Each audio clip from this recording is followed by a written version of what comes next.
రోజు బ్రిటిష్ విధానాలు ఎలా ఉన్నాయో దేశంలో, ఈరోజు ఆంధ్రప్రదేశ్లో అవే బ్రిటిష్ విధానాలన్నీ కూడా అమలు చేస్తూ ఉన్నారు.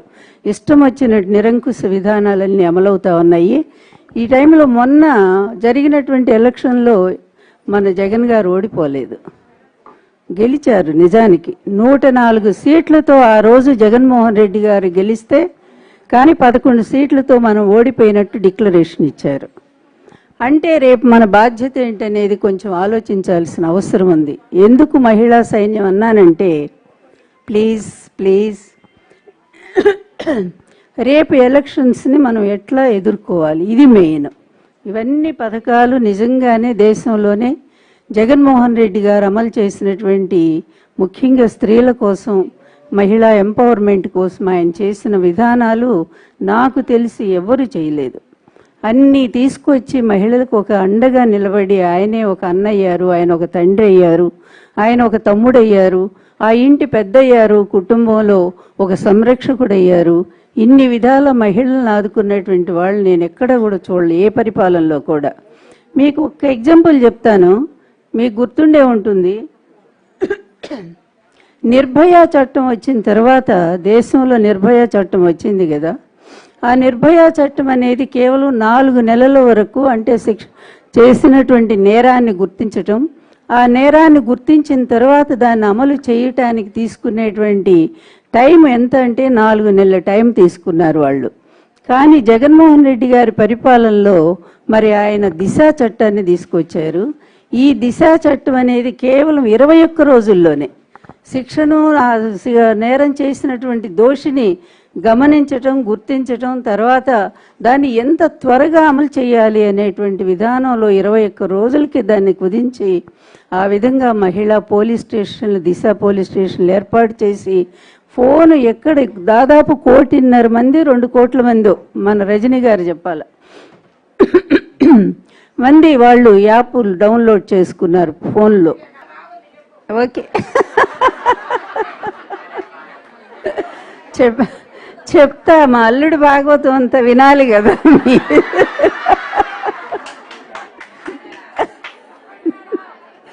అది నేనే చెప్పాలి కదా, అత్తనే. అదే కదా, అల్లుడు భాగవతం అత్తే చెప్పాలి, ఇంకెవరు చెప్తారు. ఈరోజు నిజానికి సబ్జెక్ట్ అదే నాది. ఎందుకంటే నిజంగా మొదటి బాధితురాలు నేనే కదా, చంద్రబాబు మొదటిగా, సెకండ్ నేను. ఫస్ట్ బాధితురాలు ఇందిరాగాంధీ గారు. ఆమెకు వెన్నుపోటు పొడిచాడు. ఆ టైంలో ఆమెకి ఏం చెప్పాడో తెలుసా?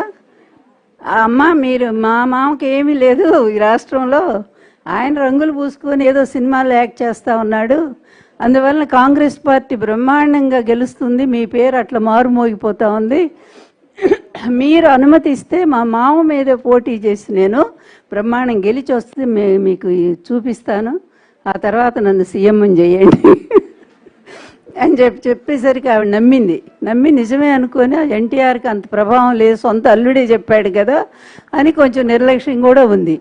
నిజమే అనుకుంది ఆమె. తీరా ఎలక్షన్లు వచ్చి 9 నెలల ముందుకు జరిపారు. అయినా కూడా ఎన్టీఆర్ గారు 201 సీట్లతో బ్రహ్మాండంగా గెలిచారు ఆ ఎలక్షన్లో.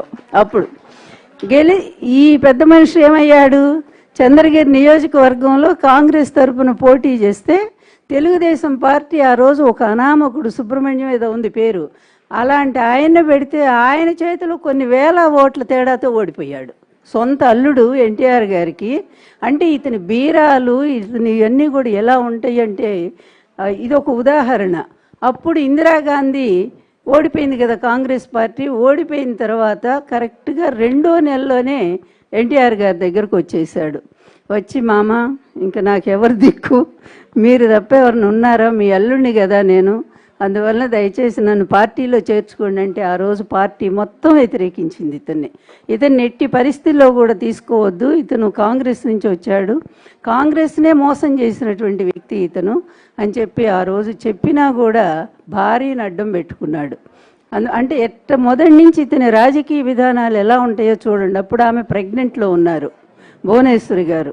ఇదే ఈ మహానుభావుడు, ఇప్పుడు ఈ మహామేధావి ఉన్నాడే లోకేష్, ఈ మహామేధావి ఉన్నాడు.